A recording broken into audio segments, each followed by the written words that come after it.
Akashvani Adilabad 100.2 FM మనస్సు నిండా. నమస్తే డాక్టర్ సతీష్ గారు. నమస్కారం అండి. మరి ఇప్పుడు ఇంకా కొన్ని రోజులైతే ఈ చలివెట్టుడు సురవుతుంది. మరి చలికాలం సురయ్యేటప్పుడు ఈ మేకల్లో ఏమేమి రోగాలు వస్తాయో వాటి గురించి మాట్లాడుకుందాం. అసలు ముందు ఎప్పుడు మరి ఈ చలికాలం సురయ్యేటప్పుడు ఎసుంటి రోగాలు వచ్చే అవకాశం ఉన్నది మేకలకు? చలికాలం ఆరంభంలో ముఖ్యంగా మనం చూసుకున్నట్టయితే ఒక సీజన్ నుంచి ఇంకో సీజన్కి మనం ఋతువు కనుక మారినప్పుడు వాటిలో బాడీలో కూడా దాని యొక్క వాతావరణానికి తగ్గట్టు తన బాడీని తను మార్చుకుంటుంది. ఆ ప్రక్రియలో భాగంగా రోగనిరోధక శక్తి అనేది కొద్దిగా మార్పు చెంది తగ్గిపోతూ ఉంటుంది. దాన్ని అనుకూలంగా చేసుకొని కొన్ని వైరస్లు దాడులు చేసి వ్యాధులను కలిగజేసే అవకాశాలు ఉంటాయి. కాబట్టి మనం అంటే శీతాకాలం ఆరంభంలో, అలాగే వర్షాకాల ఆరంభంలో, తర్వాత ఎండాకాలం ఆరంభంలో కంపల్సరీ ఇలా వ్యాధులు వచ్చే అవకాశాలు ఉంటాయి. కాబట్టి రైతన్నలు మనం ఈ వ్యాధులు ఎప్పుడు కలుగుతున్నాయో కనుక మనం తెలుసుకున్నట్టయితే మనం ఆ వ్యాధుల నుంచి ముందుగానే మనం జాగ్రత్త పడే అవకాశం ఉంటుంది. కాబట్టి మనం ఏ సీజన్లో ఏ వ్యాధులు వస్తాయో మనం తెలుసుకోవాలి.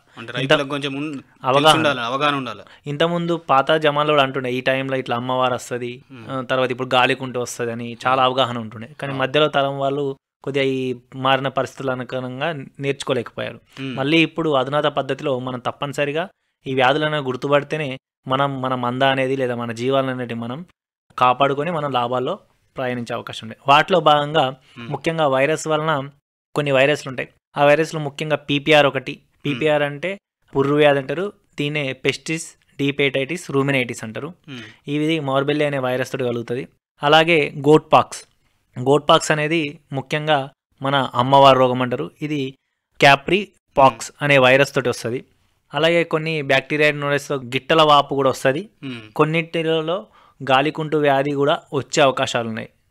కాబట్టి ఈ వ్యాధులు అనేటివి మనం ముందే తెలుసుకుంటే, ఈ వ్యాధులను మనం కనుక ముందే గుర్తుపట్టుకున్నట్టయితే మనం మన పశువులకు, మన జీవాలకు, మేకలకు ఈ వ్యాధులు కనుక మనం రాకుండా కాపాడుకోవచ్చు. ముఖ్యంగా చిన్నపిల్లల్లో కనుక చూసినట్టయితే చాలా సమస్యలు ఉన్నాయి. ఎందుకంటే ఈ శీతాకాలంలో గాలిలో అనేది తేమ శాతం అనేది ఎక్కువగా ఉంటుంది. ఎందుకంటే మంచు పడుతూ ఉంటుంది. దానివల్ల మన ఆదిలాబాద్ లాంటి ప్రాంతాల్లో అయితే కొద్దిగా ఎక్కువనే పడుతూ ఉంటుంది మంచు.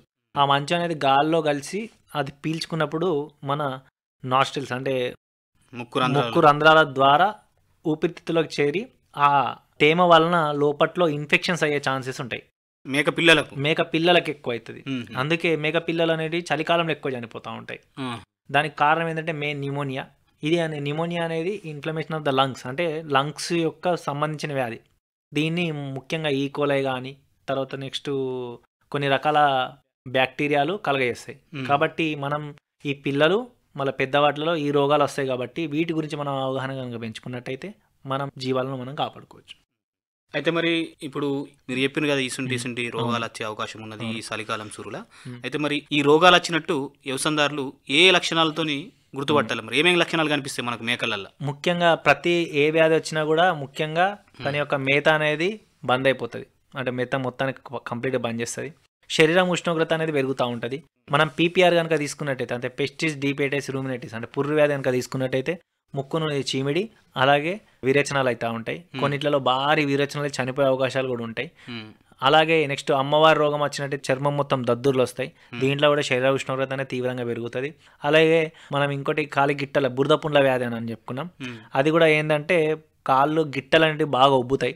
నెక్స్ట్ గాలికుంటి వ్యాధి అయితేనేమో గిట్టల మధ్య పుండ్లు అవుతాయి. అలాగే నాలుక చుట్టూ పుండ్లు అవుతాయి. ముఖం మొత్తం లోపట్లో దవడలకు తర్వాత చిగుర్ల పైన మొత్తం పుండ్లు అయిపోయి నోటి నుంచి సొల్లు గారుతూ ఉంటాయి. ఇలాంటి లక్షణాలు కనుక గుర్తించిన వెంటనే మన రైతన్నలు కనుక త్వరగా చికిత్సను కనుక అందించినట్టయితే త్వరగా మనం జరిగే నష్టం నుంచి మనం బయటపడవచ్చు. అయితే మరి ఇప్పుడు ఇన్ని చలికాలం సురుల మేకలల్లా ఇన్ని రోగాలు వచ్చే అవకాశం ఉన్నది కాబట్టి మరి ఇవి రోగాలు రాకుండా ఉండాలంటే ఏం చేయాలి మనం?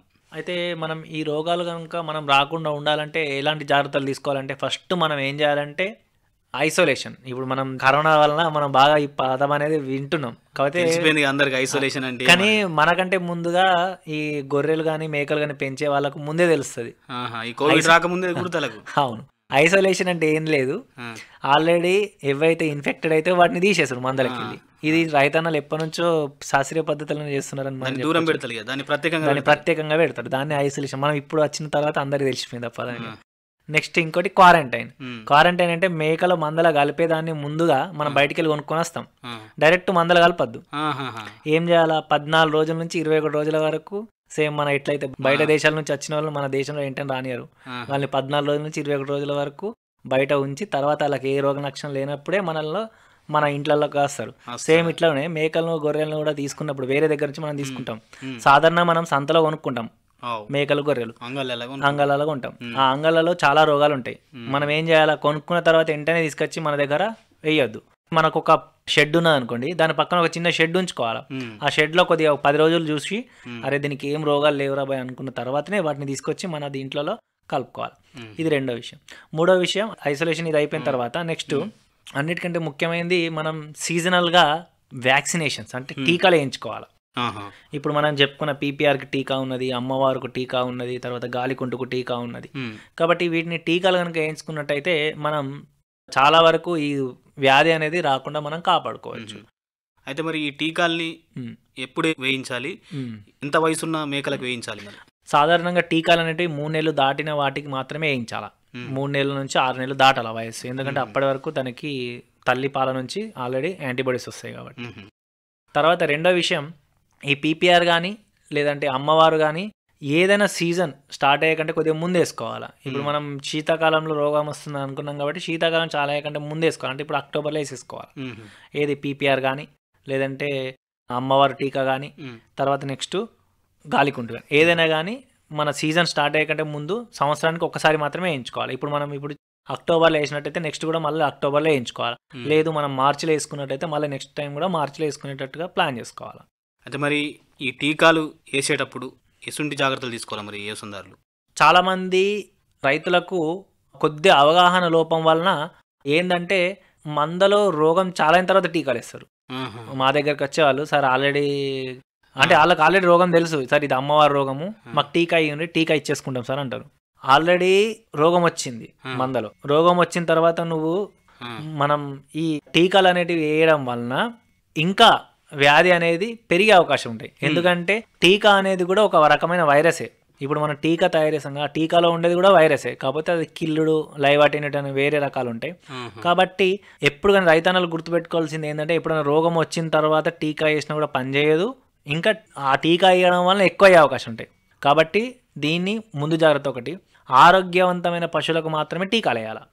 ఆల్రెడీ దానికి ఏదో వేరే రోగం ఉండి రోగం ఉంటే దానికి ట్రీట్మెంట్ వేయాలి.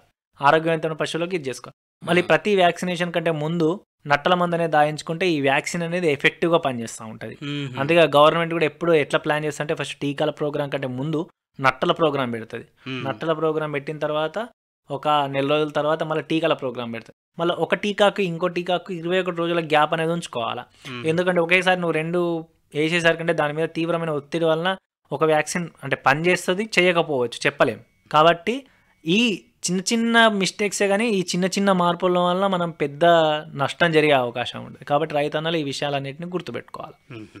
అయితే మరి డాక్టర్ సతీష్ గారు, ఎవరైనా సరే మరి ఇప్పుడు ఈ మేకల్లో గొర్రెల్లో చలికాలంలో ఏమైనా రోగాలు వస్తే మిమ్మల్ని ఫోన్లో సంప్రదించి తెలుసుకోవడానికి అవకాశం ఉంటుంది కాబట్టి మీ ఫోన్ నెంబర్ చెప్పండి. నా ఫోన్ నెంబర్ 9177699905.